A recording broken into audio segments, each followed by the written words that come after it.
Halo guys, welcome back again to my channel bersama saya Hansen di sini dan seperti biasanya setiap harinya saya akan buatkan video seputar cryptocurrency.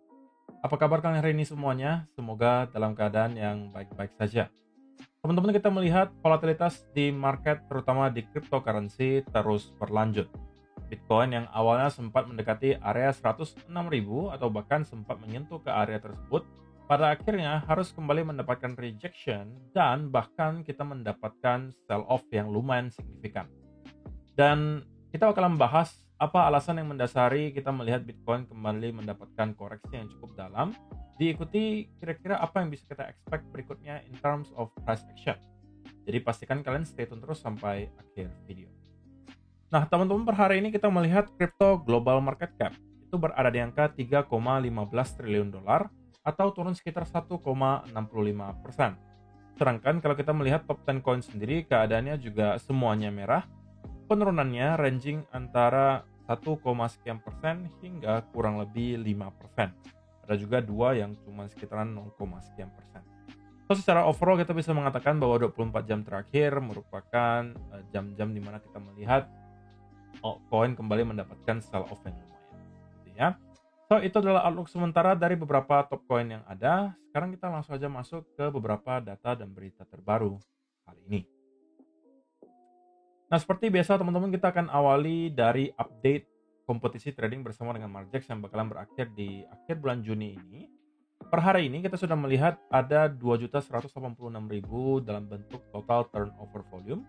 Dan yang menjadi peringkat pertama itu masih di user ID 704-74279. Sedangkan terjadi persaingan yang cukup ketat untuk memperebutkan juara kedua. Ada 3 user ID yang menurut saya volumenya sangat berdekatan dan masih mempunyai potensi yang sangat besar untuk menjadi juara kedua.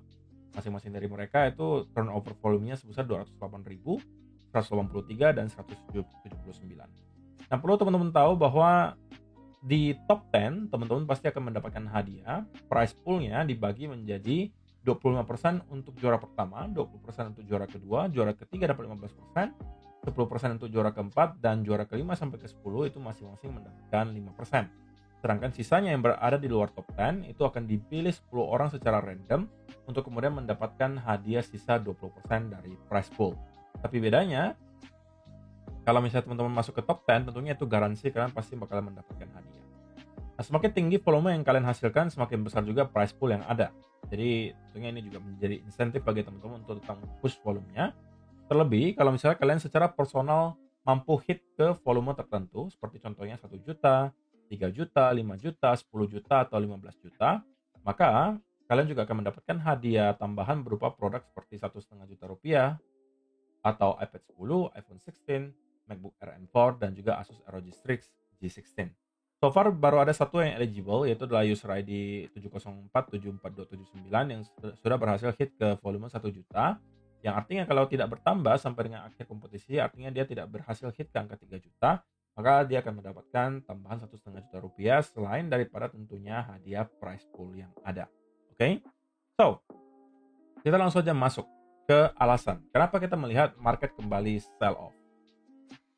Itu adalah akibat pada akhirnya Amerika Serikat itu juga sekarang telah officially join perang antara Iran dan juga Israel. Jadi ini disampaikan oleh Donald J. Trump secara langsung. Mereka mengatakan bahwa mereka telah menyelesaikan successful attack on the three nuclear sites in Iran. Jadi ada 3 tempat yang menjadi target penyerangan dari Amerika Serikat bernama Fordow, Natanz, dan juga Esfahan. Intinya merupakan beberapa tempat yang dipercayai merupakan tempat Iran mengembangkan nuklir. Jadi itu yang menjadi target. Dan menurut Donald Trump, mereka telah melakukan penyerangan yang sangat-sangat sukses, gitu ya. Dan semua pesawat yang berangkat untuk melakukan penyerangan itu sudah on the way balik lagi ke US. Congratulations to our great American warriors. There is not another military in the world that could have done this. Now it's time for peace. Thank you for your attention to this matter. Jadi kalimat yang terakhir ini sebenarnya cukup menarik, teman-teman. Dia mengatakan setelah mereka melakukan penyerangan gitu ya, sekarang adalah saatnya untuk perdamaian. Tapi saya nggak tahu nih, Ya karena ini kan semuanya statement dari Donald Trump gitu ya. Dan menurut saya kadang-kadang statement dari Donald Trump itu juga harus kita filter lebih jauh karena ada beberapa yang menurut saya juga agak sedikit kurang tepat gitu ya. Dan kalau saya baca gitu ya dari beberapa sumber lainnya, tidak ada indikasi sama sekali bahwa Iran akan menyetujui untuk melakukan perdamaian. Salah satu hal utama teman-teman yang bisa membuat perang ini segera berakhir adalah jika Iran menyetujui bahwa mereka tidak lagi akan melanjutkan pengembangan bom nuklir mereka.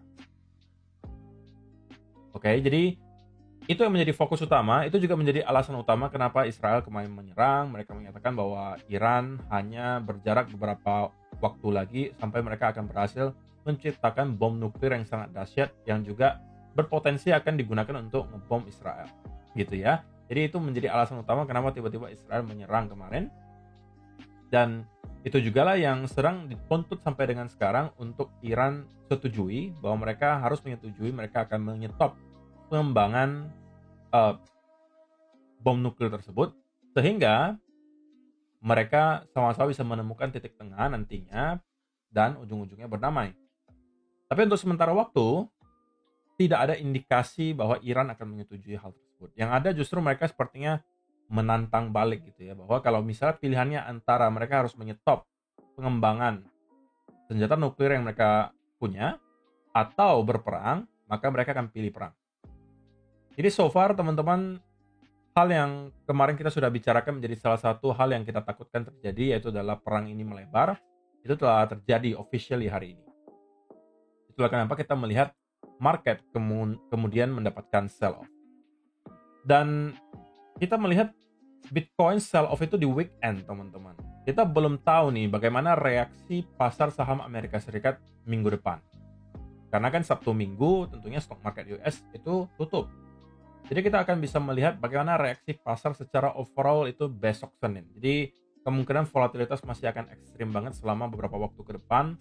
Salah satu hal yang mungkin akan selalu saya ingatkan ke kalian bahwa ketika kita melihat ada volatilitas yang sangat ekstrim di market, tidak ada keperluan bagi kalian untuk menggunakan leverage terlalu besar, teman-teman. Itu bisa menjadi sesuatu yang sangat berbahaya untuk kalian lakukan. Karena jika ada sesuatu yang kemudian membuat market tiba-tiba bisa sell off luar biasa atau spike luar biasa ke atas, itu bisa membuat kalian kehilangan banyak sekali uang atau bahkan margin call gitu ya. Jadi please kalian harus pertimbangkan resiko untuk melakukan trading selama beberapa waktu ke depan, terutama menggunakan leverage. Nah, karena kita sudah berada di hari Minggu, teman-teman, kita mau cek untuk 7 hari ke depan ada event dan data ekonomi penting apa yang perlu kita waspadai, selain daripada tentunya perkembangan dari Israel dan juga Iran. Nah, untuk minggu depan sebenarnya terdapat cukup banyak juga data yang high impact, yang berpotensi juga menghasilkan volatility, diantaranya ada speaks dari beberapa anggota FOMC, kemudian ada data S&P Global Manufacturing PMI, dan juga Services PMI yang bakalan dirilis di hari Senin besok. Kemudian diikuti hari Selasa akan ada juga beberapa anggota FOMC yang bakalan memberikan speaks, diikuti CB Consumer Confidence dan juga speaks dari Kakek Powell, itu terjadi di hari Selasa. Hari Rabunya, Kakek Powell kembali akan memberikan speech atau speaks, diikuti data New Home Sales dan Crude Oil Inventories. Hari Kamisnya akan ada data Durable Goods Order dan juga data GDP, berikut juga GDP Price Index, dan juga diikuti Initial Jobless Claim, kemudian PCE Prices, dan juga Pending Home Sales. Hari Jumat, kita juga akan mendapatkan data yang menurut saya merupakan salah satu yang terpenting ya untuk minggu depan, yaitu adalah data Core PCE Price Index, baik yang year on year maupun yang month on month. Jadi kita bisa katakan minggu depan itu full ya. Dari Senin sampai dengan Jumat kita mendapatkan ada data yang tergolong high impact yang berpotensi membuat market tentunya mendapatkan volatility. Tapi lebih daripada itu tentunya teman-teman mungkin lebih tertarik gitu ya untuk kita membahas mengenai chart. Apakah benar bahwa kita memang akan melihat Bitcoin terkoreksi sangat dalam dari sini akibat perang yang sedang terjadi dan ada potensi eskalasinya terus berlanjut? Saya melihat di berbagai media sosial beberapa hari terakhir, terutama ketika eskalasi di Iran dan juga Israel itu terjadi, sudah mulai banyak orang lagi yang merasa bahwa oke, ini berarti kita akan melihat Bitcoin jatuh sangat dalam atau koreksi sangat dalam karena tidak ada indikasi bahwa akan terjadi perdamaian segera. Itu menjadi salah satu alasan utama yang saya temukan dijadikan oleh para analis di luar sana untuk menyatakan Bitcoin kemungkinan akan koreksi dalam dari sini. Nah, tapi apakah pertanyaan itu pasti benar? Nah, kita bakalan bahas nih dari segi price action. Yang pertama, kita harus objektif ketika kita melihat chart, teman-teman. Kita tidak boleh based on feeling gitu ya. Karena yang kita analisa di sini chart. Beda kalau kita lagi bahas geopolitik atau makroekonomi. Tentunya masing-masing dari hal tersebut berpengaruh, tapi yang kita bahas di sini spesifik dari segi technical analysis. Kita lihat chartnya secara objektif. Seperti apa sebenarnya keadaan Bitcoin sekarang. Nah, kita bahas dari time frame yang besar dulu, weekly chart. Saya sudah sampaikan ini mungkin dari beberapa minggu terakhir ya, bahwa kalau teman-teman perhatikan, area yang sampai dengan hari ini dicoba dipertahankan di weekly chart, itu adalah area $104.000 roughly. Itu adalah menjadi area yang selalu menjadi tahanan bagi Bitcoin. Setiap kali kita mau mencoba jebol di bawah area tersebut, itu selalu gagal. Dan unfortunately, kali ini kita juga melihat ada percobaan berikutnya untuk bisa closing weekly candle di bawah area 104.000. Which is adalah satu hal yang sangat-sangat saya sayangkan jika sampai terjadi. Karena kalau misalnya kita sampai melihat Bitcoin berhasil close di bawah area 104.000, oke, terlebih kalau misalnya kita stay di angka 102, 101 atau bahkan 100.000, itu akan menjadi indikasi yang cukup besar bahwa oke, sepertinya memang para buyers tidak lagi mampu mempertahankan area tersebut sebagai support, dan kita berpotensi meningkatkan probabilitas bahwa ini adalah sekedar fake out dan kita bisa melanjutkan sell off dari sini. Oke, tetapi kita masih punya waktu kurang lebih ya belasan jam dari sekarang sebelum pada akhirnya kita akan melihat closing weekly candle. Jadi so far weekly candle ini masih dalam keadaan floating, tentunya kita belum close dan masih ada harapan bagi para buyers tentunya untuk dapat mempertahankan area 104.000 sebagai area support. Yang juga tentunya sangat saya harapkan bisa terjadi. Karena kalau kita sampai closing di bawah area 104, teman-teman, saya sangat khawatir bahwa kita bisa melihat Bitcoin dalam beberapa minggu ke depan bakalan mendapatkan koreksi yang lebih dalam, bahkan bisa aja drop di bawah kembali $100.000. Kita bisa aja revisit ke beberapa area, tentunya yang terdekat supportnya di 100.000. Next itu sudah ada di kurang lebih area 93 sampai $90.000. Nah, bagaimana dengan time frame yang lebih kecil gitu ya, di time frame 4 hour misalnya. Nah, tentunya kita tahu kemarin saya sampaikan ketika Bitcoin itu berhasil untuk breakout. Ini adalah video terakhir ya, teman-teman. Video terakhir saya sampaikan Bitcoin kemungkinan akan kembali melakukan pergerakan yang besar segera. Nah, ke arah mana kira-kira pergerakan besar tersebut bakalan terjadi? Saya sampaikan di video kemarin. Kalau misalnya kita sampai berhasil untuk jebol di atas area trendline yang membentuk symmetrical triangle di sini ke atas, maka ada potensi kita melihat Bitcoin mengalami push minimal ke area 106.000 atau bahkan kita akan bisa kembali ke area trendline di sini. Tetapi pump yang kita lihat terjadi di Bitcoin kemarin itu short lived. Kita hanya nyampe ke 106.000 dan langsung mendapatkan rejection yang sangat signifikan. Bahkan kita sampai berhasil untuk jebol di bawah area lower trendline dari symmetrical triangle ini, sekaligus kita closing 4 hour candle di bawah area 104.000. Dan saya juga ada sampaikan ini di video kemarin, jika kita berhasil melihat closing 4 hour candle di bawah 104.000, maka itu adalah indikasi menurut saya dari Bitcoin untuk menyatakan bahwa kita akan melihat Bitcoin untuk mendapatkan koreksi lebih dalam. Dan kali ini bisa aja menarikkan sampai ke kurang lebih area 100 ribuan sebagai area low terakhir. Nah, kita barely menyentuh area low terakhir, meskipun udah dekat banget ya, kita nyampe ke kurang lebih area 100.600 700-an lah, roughly. Itu berbeda-beda di setiap exchange, tapi di kurang lebih area 100 ribuan sebelum pada akhirnya kita start untuk kembali mendapatkan adanya rebound. Nah, teman-teman, meskipun ada rebound yang kita lihat terjadi selama beberapa jam terakhir. Tapi ini bukan berarti koreksinya telah usai gitu ya. Sekarang PR bagi Bitcoin untuk kembali mendapatkan reversal itu sudah semakin banyak. Pertama, tentunya kita harus mampu kembali melewati area 104.000 yang harusnya sekarang sudah akan kita flip menjadi area resistance. Sebelumnya merupakan support yang sangat kuat yang selalu dapat dipertahankan oleh para buyers. Kali ini kita jadikan lagi sebagai area resistance. The best atau the most ideal scenario yang bisa diharapkan oleh para bulls adalah kalau kita sampai berhasil untuk kembali reclaim di atas area tersebut dan start untuk mendapatkan some type of consolidation. Kalau itu yang kita lihat, maka breakout yang kita lihat di sini itu kemungkinan hanya sekedar liquidity sweep untuk kemudian kita start mendapatkan rally ke atas. Nah, saya tahu mungkin rally dalam keadaan seperti ini akan sangat-sangat sulit untuk teman-teman percaya gitu ya. Karena pasti akan ada argumen bahwa bagaimana kita bisa expect market untuk rally sedangkan keadaan global secara geopolitik dan perekonomian seperti ini kok. Nah, perlu kalian ingat teman-teman, market itu tidak peduli dengan perasaan kalian semua dan tidak peduli gitu ya kadang-kadang dengan apa yang sedang terjadi. Kita bisa melihat buktinya mungkin beberapa tahun terakhir. Contohnya ketika Rusia dan Ukraina itu pertama kali berperang. Oke, memang in the short term kita melihat ada some type of sell off gitu ya karena tercipta semacam fear di market. Tetapi itu tidak berlangsung lama. Beberapa waktu kemudian market sudah sepertinya kebal terhadap berita perang tersebut dan pada akhirnya start untuk kembali reverse. Nah, apa yang membuat kalian merasa bahwa this time will be different gitu? Nah, itu yang mungkin bisa menjadi pertanyaan untuk kalian-kalian yang merasa bahwa Bitcoin pasti akan drop terus dari sini akibat adanya perang di Iran dan juga Israel.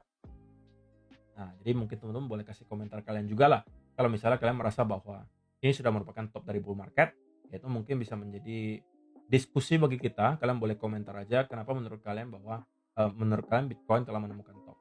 Kalau bagi saya secara personal gitu ya, saya masih merasa bahwa apa yang kita lihat terjadi di sini itu masih merupakan sebuah konsolidasi yang sangat wajar dan bahkan kita bisa aja drop lebih dalam dari sini menuju ke area 98 misalnya 97 dan kemudian start untuk mendapatkan konsolidasi yang lebih besar.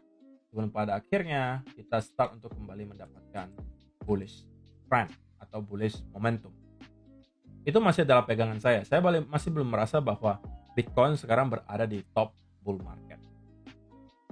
Nah, tentunya kalian boleh aja berbeda pendapat dengan saya. Tidak akan pernah saya hujat gitu ya kalau kalian melakukan hal tersebut. Karena masing-masing tentunya mempunyai analisa yang berbeda.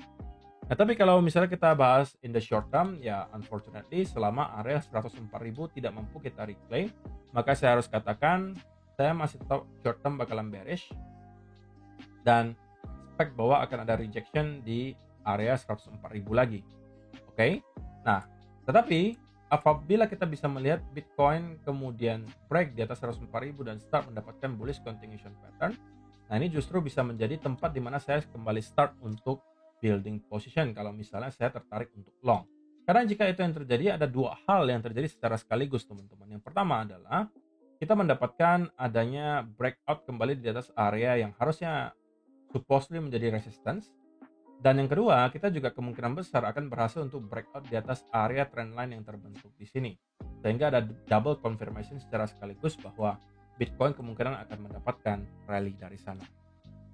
Nah, kalau kita zoom in lagi ke time frame yang lebih kecil, maka ya bisa aja teman-teman anggap ini bahwa ada potensi pembentukan double bottom di sini. Dan kita sudah melakukan retest dan bisa aja sekali lagi retest. Dan in the short term saya expect memang kita akan mendapatkan sedikit push ke atas, kemungkinan nyampe ke kurang lebih area 104.000 dan kita harus melihat bagaimana reaksi Bitcoin dari sana. Jadi 24 jam ke depan akan sangat berpengaruh tentunya kepada pergerakan Bitcoin selama 1-2 minggu ke depan. Kenapa? Karena kita harus melihat weekly candle close di atas 104.000 jika kita pengen tetap mempertahankan bullish momentum menurut saya. Tapi kalau misalnya kita sudah close di bawah 104.000, maka ada kemungkinan beberapa minggu ke depan kita bakal melihat Bitcoin untuk at least mendapatkan satu sell off lagi lanjutan. Gitu ya. Itu aja untuk video hari ini teman-teman, semoga bisa bermanfaat untuk kalian semua. See you in the next video.